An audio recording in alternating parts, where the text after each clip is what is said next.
I'm naked. Go away.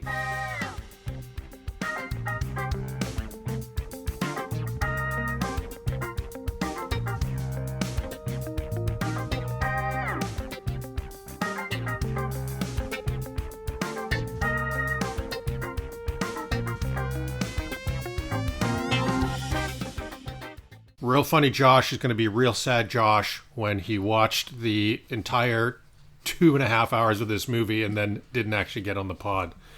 Welcome to the Too Old or Pure Gold Movie Podcast. In today's episode, we're discussing the 1982 action-adventure Firefox. The format of our podcast, two Gen Xers, where we watch beloved movies from our youth to find out, are they really as good as we remember? To help us debate and ultimately pass judgment, we ask our millennial co-hosts to watch these movies for the first time and help us determine, are they too old or pure gold? I'm your host, Olen Vanderleeden, representing Gen X. With me today is my Gen X co-host, Matthew Stockton. Hello. Representing the millennials today, we have Sean. Hello. Hello, Sean. And before we get into this episode, just a reminder that if you enjoy our podcast, please remember to like, subscribe, comment, recommend us to a friend, help us build that audience. Okay, today's movie is the 1982 movie Firefox, starring Clint Eastwood and directed by Clint Eastwood. This is Clint's 8th time directing. The tagline from the movie poster is, "The most devastating killing machine ever built. His job, steal it." And I kind of like the ambiguity there. Are they talking about the plane or the man? It's a pretty decent tagline, really. It's not bad. IMDb describes this movie as a retired Air Force pilot is sent into the Soviet Union on a mission to steal a prototype jet fighter that can be partially controlled by Neuralink. Oh man, I feel like that Neuralink is not going to age well. And for those of you that have not seen the movie, I asked my 92-year-old dad to watch Firefox and explain the plot. And you guys are in for a treat. So the movie starts with a retired U.S. Air Force pilot, and his name is Major Michael Grant.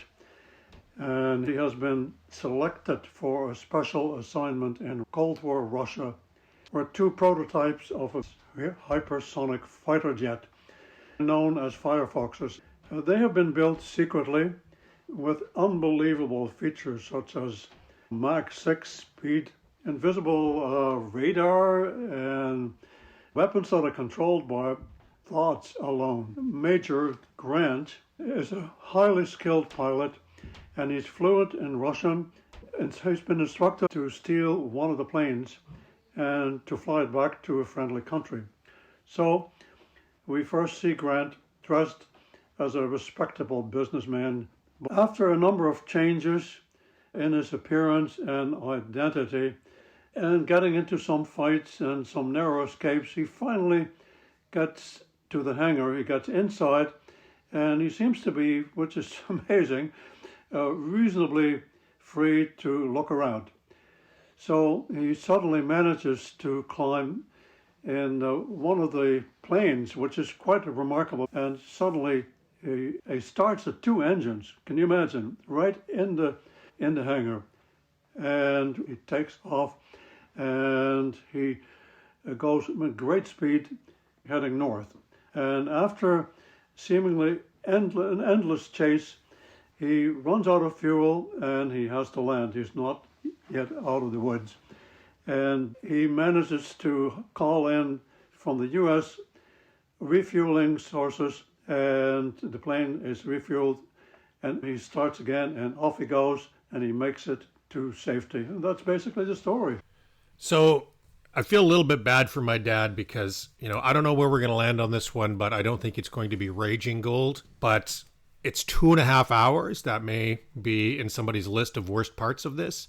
And my dad takes his role very seriously. He watches every movie twice. Wow.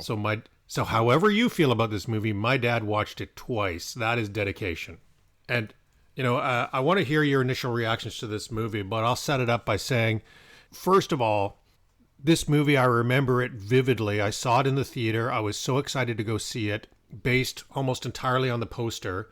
Clint Eastwood and that cool fighter jet, it just sounds like it has everything. And I actually remembered it as being an awesome movie. I have some slightly different views on it this time.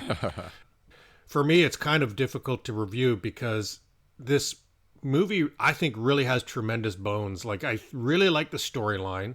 I do not like that it takes 90 minutes to get anywhere where it's interesting.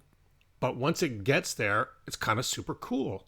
So I feel like this might not be a good movie, but at the same time, I can't really wait to talk about whether it deserves a remake or not, because there's some parts of this that were so cool. What did you guys think?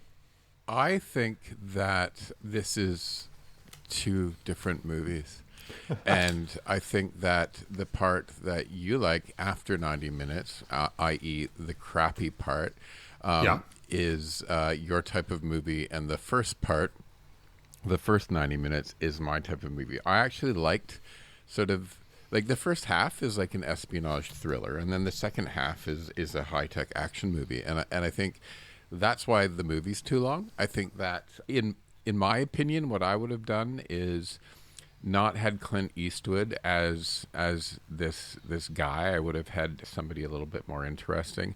I would have like gone full out espionage thriller to the point where he gets a plane and leaves, and then not have any of like the chasing scenes or any of that sort of boring flying around stuff at the end, and would have made it just 100% sort of an espionage stealing the plane versus trying to be like a Top Gunny type thing. That's so interesting. Sean, what did you think of it? That was very interesting because right off the bat, that opening scene, which we'll talk about in more detail at some point, but I was like, oh, this is going to be a terrible movie. And then I realized we were getting into a Cold War era spy espionage stuff. That is some of my absolute favorite stuff. I was so excited for it. And then it was trash at every moment. This movie was horrific, in my opinion, and the bottom of the barrel compared to every other movie I've done on this podcast. Everyone? Yeah. Wow. Yeah, like I said, I have mixed feelings. First of all, there's that nostalgia because it just... I was so excited about this movie when I saw that movie poster in 1982. And, watching it last night, it's really, really long. Yeah, I don't know. I was excited for this movie from the movie poster. Like, it's a good movie poster. It's a good concept. I like Clint Eastwood. Well, let me ask you this right off the bat. Do you think people actually know about this movie? Because I called it the possibly forgotten. And Clint Eastwood's such a famous actor. Everybody knows his full catalog. But do you think people actually know this movie, or does it surprise them? I never saw it, and I've never heard of it. I've never heard of it. When you told me we're watching Firefox, I thought it was some late 80s Tom Cruise thing or something. I'd never heard of this movie before. Never. That is hilarious, and that's why guessing I Top called Gun it. Made everyone forget this existed. Yeah, well, Top Gun is 1986, so that's, 4 years after this movie? So, yeah, I think there's a lot of, fighter jet movies in this era, but Top Gun really sort of perfected the model. But, Matthew, you would probably disagree. Top Gun leaned into the fighter part. Top Gun is all action and all flying, and none of that 90 minutes of build-up. I've never seen Top Gun. Oh, my gosh. Okay, Matthew, this or Red Heat? What's better? Which one was Red Heat? I think I just let it leave my mind. That was Schwarzenegger and Jim Belushi as cops in Russia. This one's way better than Red Heat. Well, Matthew, can you tell me the first 90 minutes, the whole Russia stuff, the espionage stuff, you liked it. Tell me about it. Well, I love espionage movies, right? And I love sort of the American Soviet espionage era, right? I love the Cloak and Dagger. If they'd focused on it, they would have done a better job of it. I think it's I love that, they just killed the guy that Clint Eastwood was like becoming. That was a clever way to get him in the country. Yeah, it was such a smart way to get him in the country. But want to know something really funny, guys? Through the entire movie, the Soviet officials are often asking Vashi Bumagi, right? When they're asking for passport, stuff like that, which literally translates to give me your papers, as in like paper, like give me paper. So somebody translated it wrong, and they say it like 15 times in the movie. They should be saying Vashi Documenti, but they're saying give me paper. So I'm like howling with laughter because I keep on asking for paper. I'm like, what, do they have to take some notes down or something? It's so funny. So, Matthew, is this an accurate depiction of mid-'80s Russia? I was in Russia probably just a short 10 years after this movie was supposed to be there. First of all, it's not Russia at all. The metro system they're on is like the Soviet metro system is like has it's like marble and chandeliers. I think this was actually shot in Vienna, so it doesn't feel Russian at all in terms of the way it looks. But just in terms of, like, even when I was there, the police could stop you for any reason and ask you for not your paper, but for your documents, even after the Soviet Union fell. So, and I really liked this story with Nigel Hawthorne. Yeah, Madness of King George actor Nigel Hawthorne. He's a good actor. The portrayal of like Russian Jews as scientists that are going to be just sort of thrown to the side afterwards sort of resonated with me, because a lot of my friends are Russian Jewish friends whose families left in, I think, Soviet Union let a lot of the Jews leave in about 1974. So when I went to Russia, a lot of the children of those Jews went back to see if they could make a living in Russia speaking Russian. So I found that interesting as well. So there's a little bit of truth in all of that. And, you know, I think back in the 80s, like, we had this huge fear of Russia before we realized that they were just bankrupt, right? There was a huge fear of Russia, and I think that, so any sort of movie where you're stealing something from the Russians was just sort of a cool thing. And I think that it kind of felt Russian in some ways, just in terms of the checkpoints and all of that. That was all true, right? Okay, well, I want to talk a little bit about the disguises when he dressed up as a businessman, but I need to get this out of the way. Just a little personal side note here. I'm beginning to think, this is an audio podcast, so you can't see him, but for the listeners out there, I'm beginning to think that Sean is Clint Eastwood, because in Pale Rider, remember we said he's tall, lean, with weird eyes, and that's Sean. I'm telling you that Clint Eastwood, when he's in a disguise as a businessman, is Sean.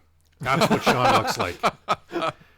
You're hilarious. Clint Eastwood as a businessman is the dead ringer for Sean. So, Sean, I think you're Clint Eastwood. So I need to grow a mustache. That's what I'm hearing.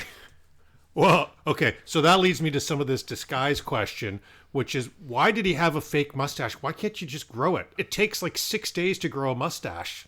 Why did he have a glue-on mustache? So it's quicker to take off. Ha ha.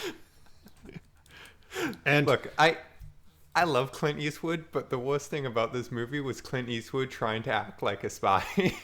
it was not good. I was actually wondering if I've watched a Clint Eastwood movie that isn't him playing the tall, stoic, the man with no name style character, because it doesn't work for this at all. Yeah.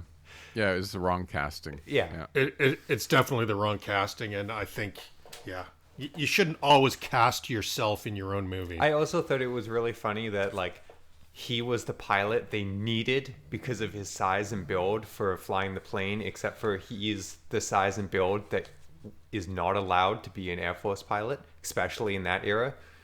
I know as someone who looked into this, and I am too tall and broad to be a pilot. You and Clint Eastwood both. Yeah.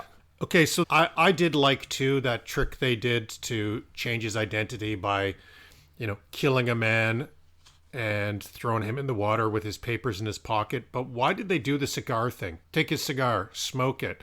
Because they were being watched, so they wanted to see that the guy that had been smoking the cigar is the guy that they're beating.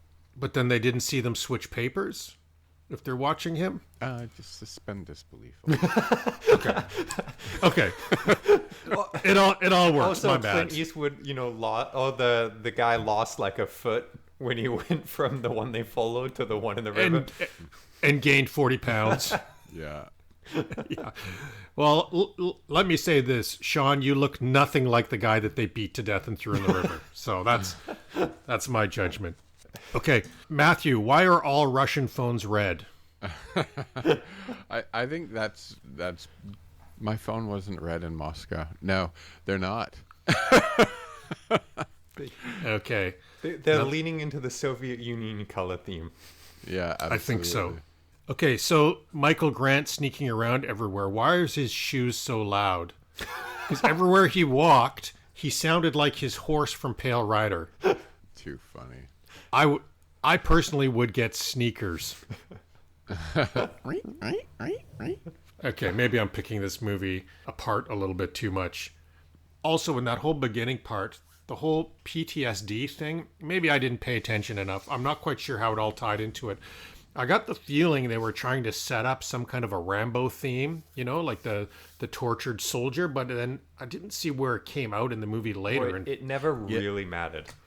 It didn't work. I wrote that down as a note as well. It just the whole, and what they call it, delayed stress or syndrome or something like that. Yeah, they had a different name. It didn't work. There's like one point when he's like rolling the plane and he sees that little girl that gets blown up, and then he like comes to. I'm just like, really, that entire theme of PTSD is for that 1 second. That one moment, which could have just been the plane spinning out of control. You didn't need the PTSD to didn't need it at all. Add anything there. Yeah. But since we're talking about that, can we talk about the flashback where they decided that they needed no camera quality? Like we're giving you a scene of the past, so we're going to make it impossible to make out any details. That was a dumb thing they did in the 80s, whereas if you're showing old photographs or old movie film, it has to be shitty for you to believe that it's old. It was like so incredibly shitty. I've seen like so many movies, they make it grainy, or they do exactly like you said, right? They make it look worse. But this was just like, let's make it unviewable. Just a quick casting note. I was surprised on this one. Did you guys notice, it was just a brief second, but Cliff from the TV show Cheers? Yeah. John Ratzenberger, he was on the sub, right? I thought that was funny. Yeah. Okay, Sean, you're technical, so this question is for you. If you have a computer that can operate from your thoughts, is that computer powerful enough that you can just translate and think in your own language?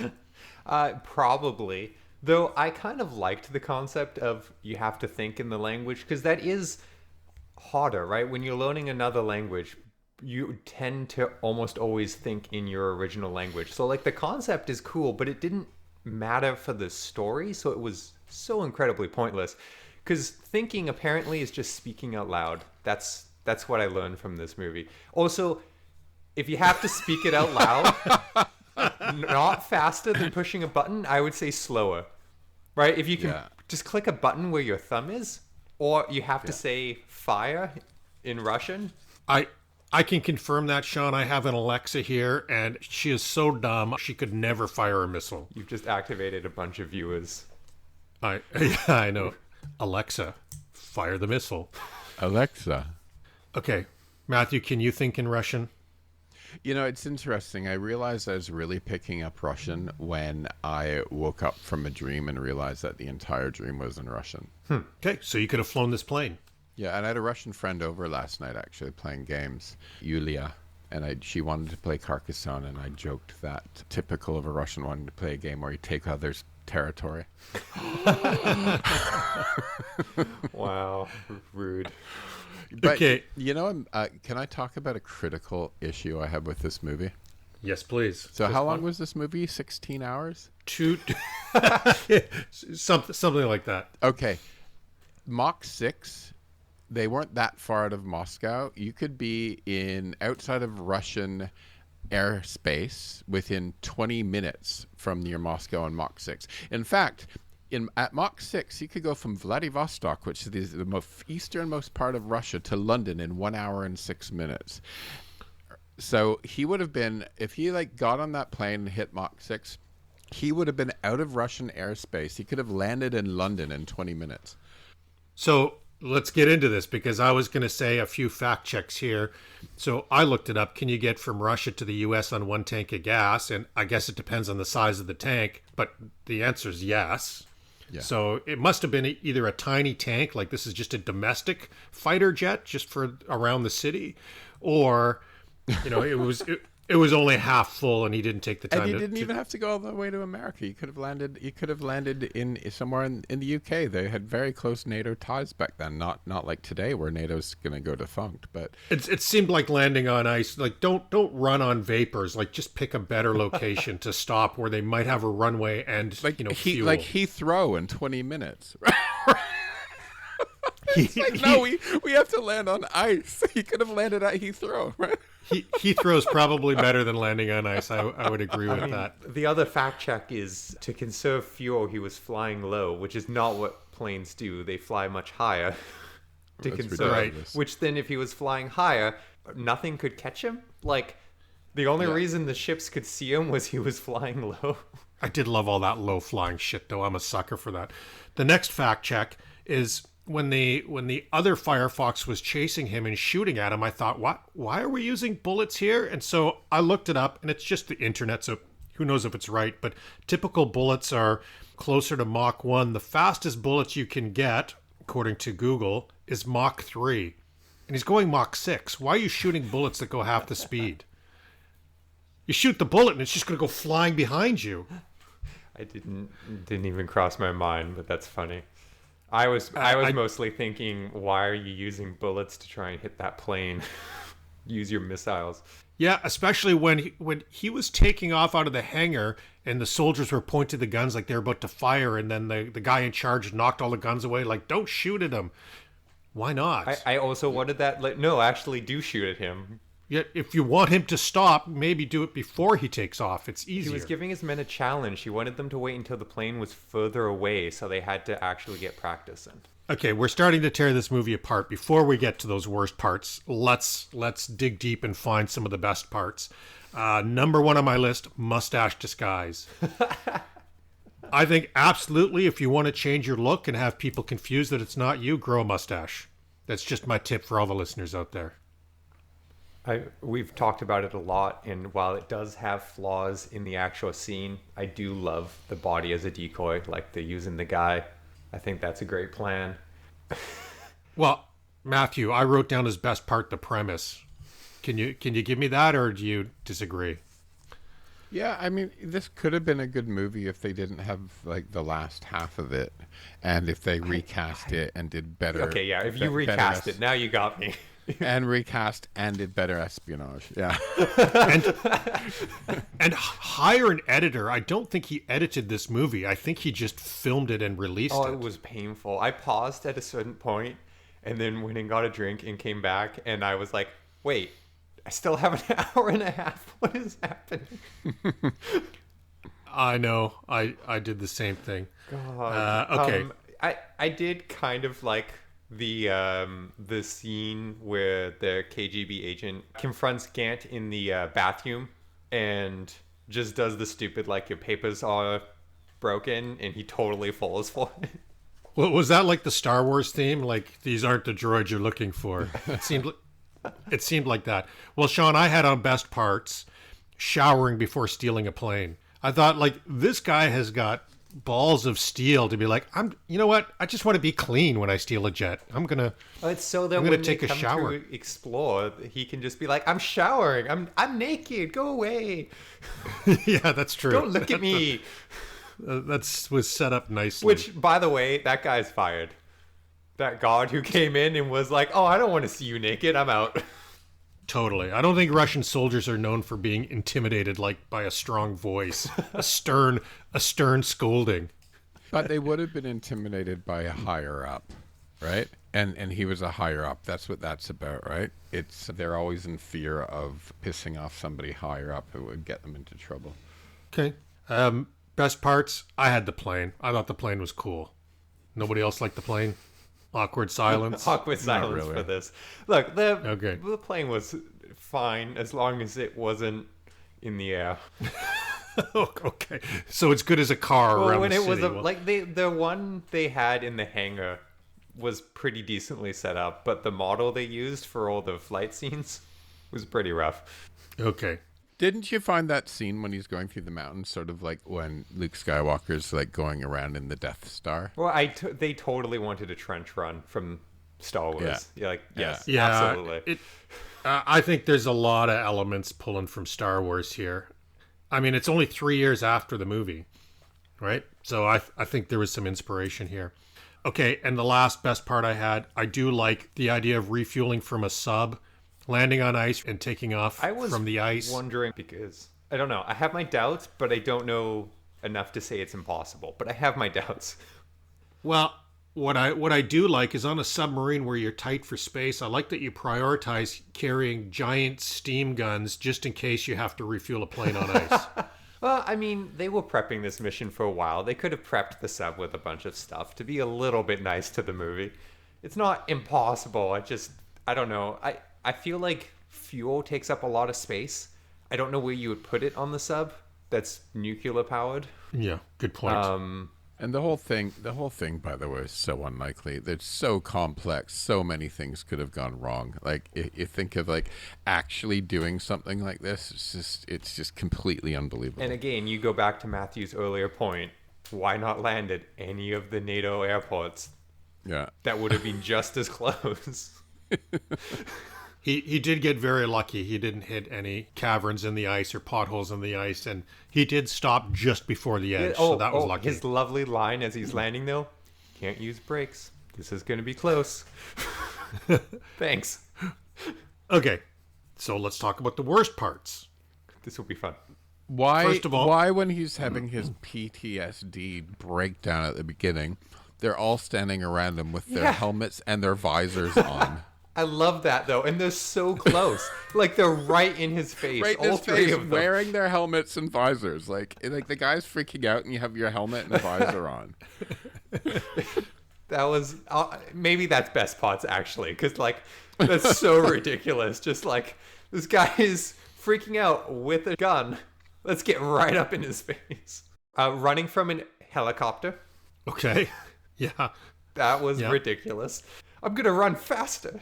Matthew, I want to ask you, do you think Clint Eastwood can pass as a Russian with his accent? And note that he had U.S. cigarettes to make him look like he's a true Russian. But do you think he could pass as a Russian in real life? With that accent, no, I was like howling when he spoke Russian. It's like he has such a heavy Clint Eastwood accent when he's speaking Russian. I know, and when he was stealing the plane from the hangar, people seemed convinced that he was Russian. Yeah, no, he would not have pulled that off. Can we talk about the inconsistency? In a lot of this movie, everyone spoke English so that we could understand, and then sometimes they would speak Russian. Like, I don't know, that I thought that was really an odd choice to have like one line of Russian and then everyone speaks English again in the same scene. I actually found, I found that confusing. Like who's the Russians and who's not the Russian? Like, they made it inconsistent. And then the guy, when they're in this sort of like war room, and the big government guys like yelling at the other guy, I could not understand that actor. I could not understand a word that he was saying. I just couldn't understand them. Were these all American actors, or were there actually Russians in there? No, British and American mostly. Yeah. Yeah, why do they always do that? Like, why can't you just get some Russian? There must be Russian actors who can speak English. I suspect there is.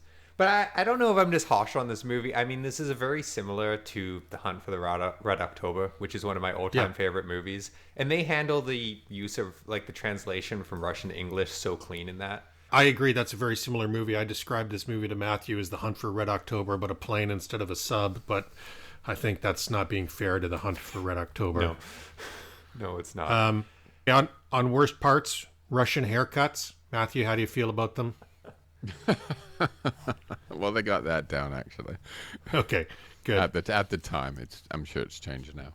And this movie has the same problem as Cliffhanger with the sudden ending. Like, it's a 2.5 hour movie.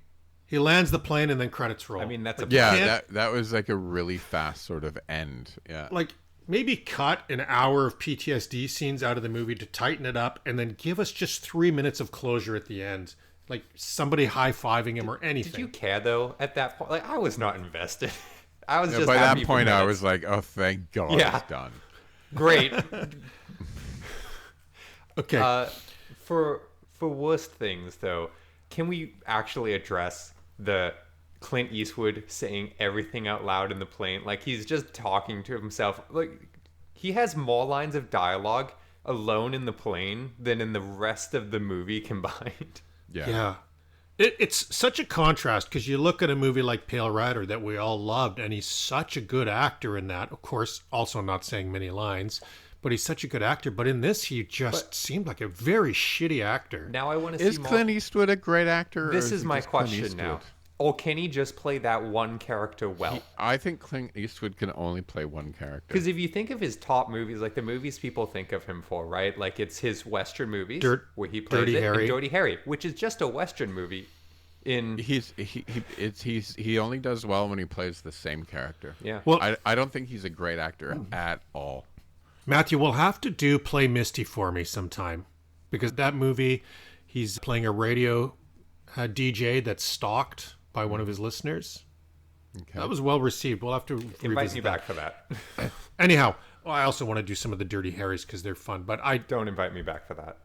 I don't have the answer to this, whether he's a good actor or not. I don't know. Can we move on to favorite lines? Because this movie has what might be my favorite line of all Oh, time. I want to know this. What's this? Okay? I'm a businessman. I do business. when they questioned him at the airport and they're checking his papers, they're like, "Who are you?" "I'm a businessman. I do business." That is maybe my favorite line of all times. It was awesome.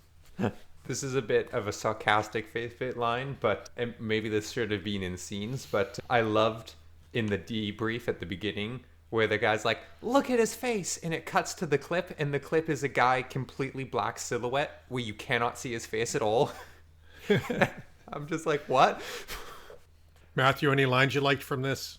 I did like the businessman one, and I love when the first secretary when he says "obliterate it" when he's telling him to destroy the that's plane. good. Very dramatic. Obliterate it.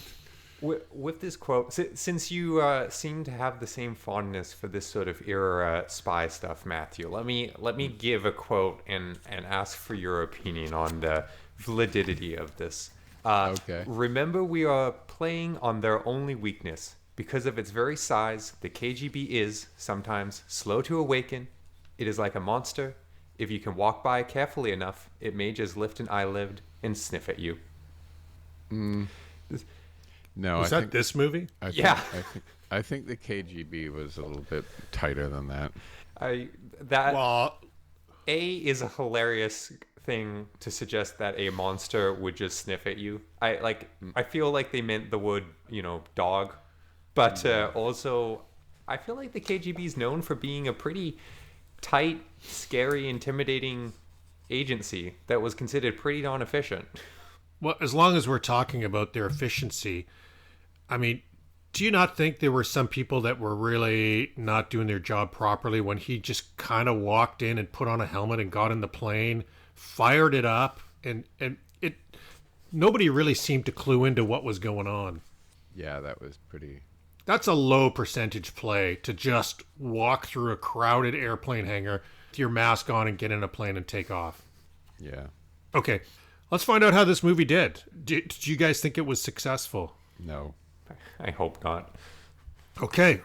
Well, according to Box Office Mojo Worldwide, Firefox was the 15th highest earning movie at the box office in 1982. E.T. was the leader at the box office in 1982, so it really had no chance. But Firefox was beat by movies like Too Old or Pure Gold favorite Tootsie, which was the second, and Porky's, which was the 5th highest. It was also beat by future episode First Blood. Firefox beat out a lot of movies at the box office this year, though, including Conan and Tron. Conan the Barbarian and Tron. It beat both of those Conan movies. and Tron. Yep. Huh. Chariots of Fire was the Best Picture Oscar winning this year, and I would literally watch anything else other than that movie. So I would watch the first 90 minutes of Firefox again before I would watch Chariots of Fire. The budget for this movie was $21 million. Pretty big budget for those days. What's your guess on the box office? 30. I'm going to go with 35. 46. So it doubled its money. This did not lose money. So this is where it gets interesting. Did the critics actually like this movie? Did the audience actually like this movie? Rotten Tomatoes. Matthew, you're good at this. Give us your guess. 50-50.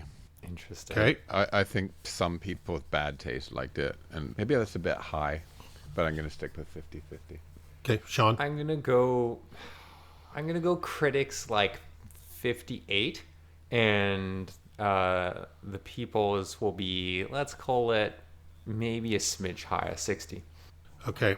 I should have given you guys the hint that the audience and critics agreed. That would have been fun. Critics 41, audience 42. So Damn. Wow. really not very good. So Matthew, you got a 17, and Sean, you got a 35. I Both went of with those- the theory that because I didn't like it, I thought others would. So this is where the podcast is so interesting to me. I really remembered this as being good, and I really had a shocker last night. A very slow, drawn out shocker. Okay, so according to Rotten Tomatoes, Clint Eastwood has 23 movies in the 90s.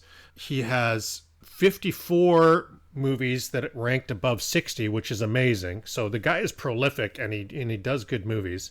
This is his 73rd best movie. So it is not That is not high. that is not high. So a lot of the trivia around this movie was super nerdy. I couldn't even write it down. It was all plain stats, Russia stats. The trivia on this was more boring than the first 90 minutes of the movie. So I picked out a few. At a budget of around $21 million, this movie, in constant dollars, is one of the most expensive Clint Eastwood movies ever. Huh, what a waste of money. A total of 9 models of the Firefox were built. 6 were used as miniatures for filming. 2 actually flew, and 1 was built to full-scale They specifications. built ones that actually flew. They built ones that flew, so I think the money went into That's flying so planes. much money.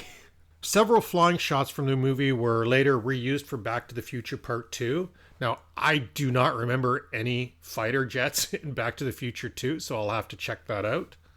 The real-life MiG-31 is not known as the Firefox, but as the Foxhound, so apparently it's a real plane, or at least based on a real plane. Except the plane seemed much more based off the Blackbird than the MiG. I wouldn't know. I'm not a plane nerd. The story was loosely based on an actual event in which a Soviet fighter pilot defected to Japan on September 6, 1976. I feel like they kind of took credit away from the Soviet pilot who tried to get away from his problematic country. And the specs of Firefox was capable of Mach 6, which is 6 times the speed of sound, which is too fast to be detected by radar. It had full nuclear capability and took instructions from the pilot's brainwaves. Woke or joke? Anything that doesn't age well in this movie? No, I don't think so. Not really. There really wasn't I anything. don't think so in that concept. I just had the Cold War. Maybe that's not cool, right? Okay. However you guys felt about this movie, I promise you there's others who liked it more Okay, or less than you. The Cold War's cooler than a hot war. That's true. Okay, we should cut Technically. Yeah, we'll edit that.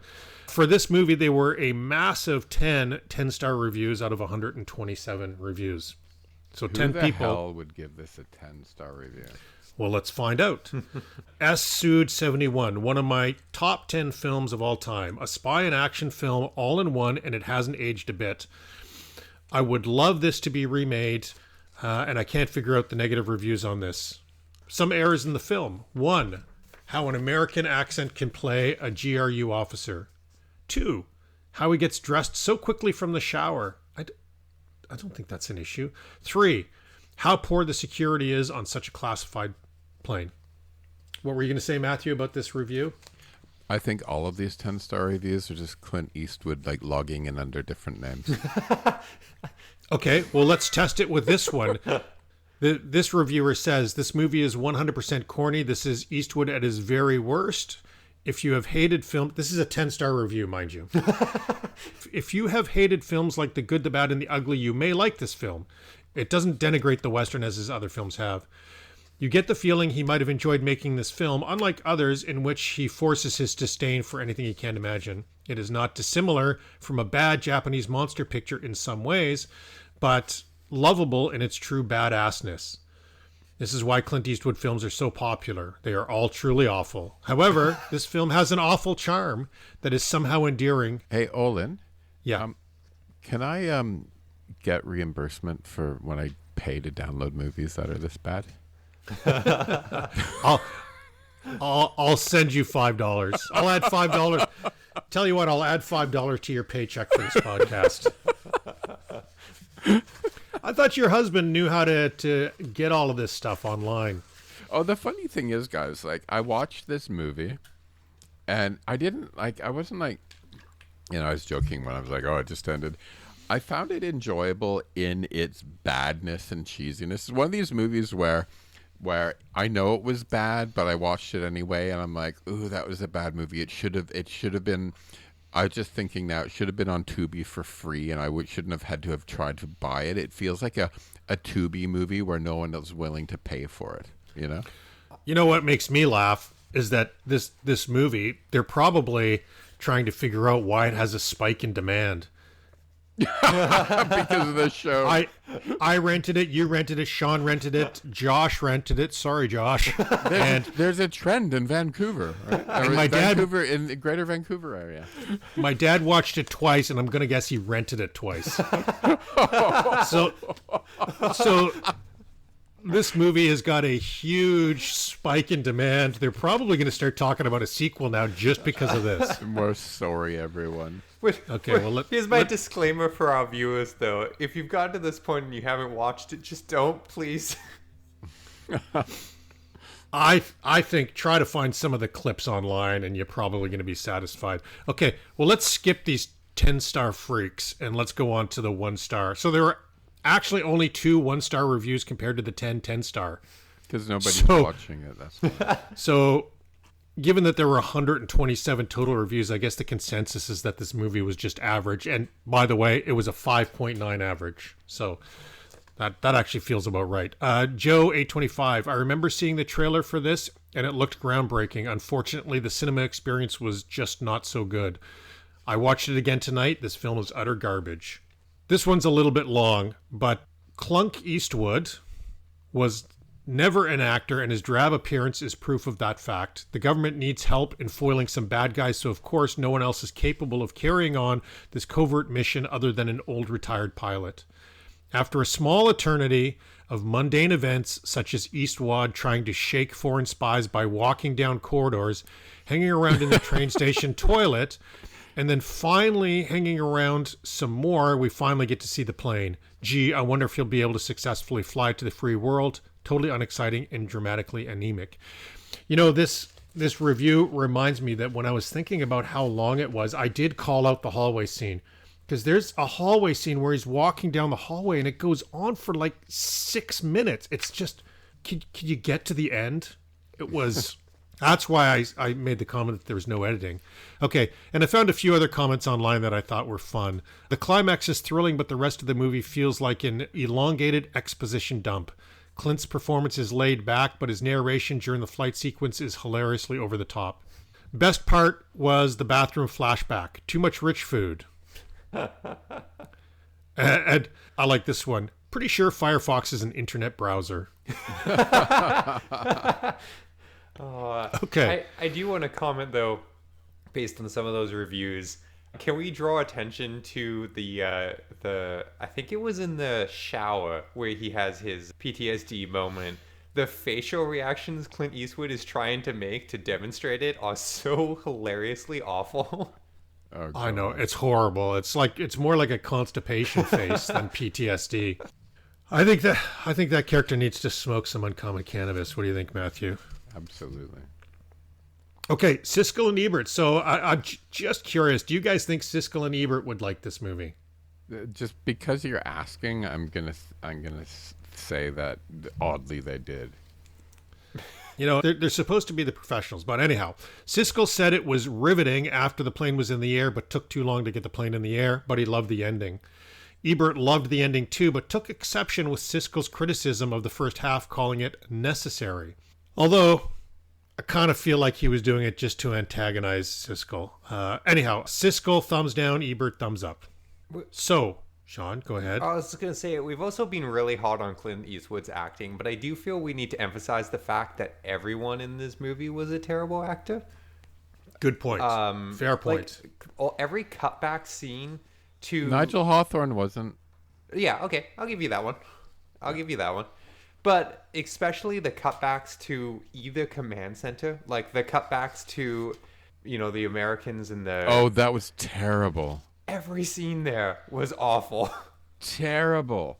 And that one American guy, he's been exploded. And it's like, he made it. I'm like, oh my God, I want to slap you, you little bitch. The most unprofessional person ever. Good Lord. Totally agree. So does this movie deserve a remake, prequel, or sequel? You know what? I would like to see the espionage part done better with a better actor. I'd like to see more depth. I actually really like the story of the Jewish scientists and the Jews that in Russia that were helping. I think there could have been a completely different movie made where there's a plane's going to be stolen so that the West can win, but have a much deeper story about those characters and the spy coming in. I think that could be a good movie. So essentially a completely different movie. I mean, the concepts are fun in this movie. I mean, you would have to update certain aspects of it. Like, it's just not that exciting, some of what the plane can do anymore, I don't think. But the concept of, like, secret plane, having to, get into the Soviet Union to find it, like, that's all really neat stuff. It's a good story. The spy, in terms of, like, concept and the wanting, I love spy stuff. If you just had completely different actors on all but Nigel's role. I agree. I'd like to see a remake. It's what I said at the beginning and what you're saying, Sean. The movie had good bones, good concept, but it was just poor execution, so they should have done it better. But if they redo it, I insist you need to keep the line, I'm a businessman, I do business. And you have to keep the mustache disguise, because both of those parts were absolute joy in this movie. I mean, he's not supposed to be a spy. You could keep that line and make it funny because he's doing such a bad job, right? Like, I think the point they were going for is he is a bad spy and everyone else has to work 3 times harder to get him in. Yeah. You could make an interesting movie out of that. Yeah. Also, as much as I would love good fighter jet stuff, make it one fun dogfight between the 2 fighters and cut the rest of the plane stuff. And get it over with, yeah.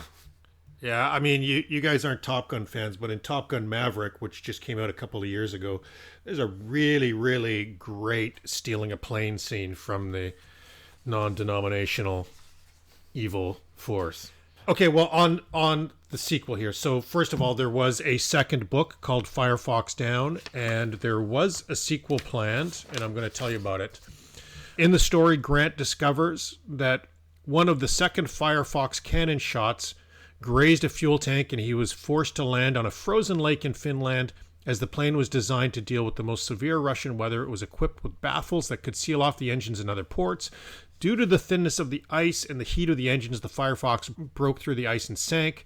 From that point, it was a race between the Russians and NATO allies to raise the plane, repair the fissure in the tanks, drain and refuel, and send it on its way. I mean, at that point, I would just load it on my boat. Somebody got more excited about the plane than anything else with this movie. Well, I think somebody thought the ice was the gem in the story here, because they're revisiting the ice a second time. Get over it. Okay, well, much like the movie, maybe this podcast is going on too long. So let me ask you guys, is this movie too old or pure gold? Way too old. Too old. That's way too old, and maybe not even good in the day. I don't know what I was thinking. I have my doubts that it was ever good, to be honest. So, to the fans of the podcast, I hope this episode is entertaining. And if you watch this movie because of us, I apologize profusely. Our deepest and apologies. I am not reimbursing any of the fans, even though we appreciate your loyalty. Bye.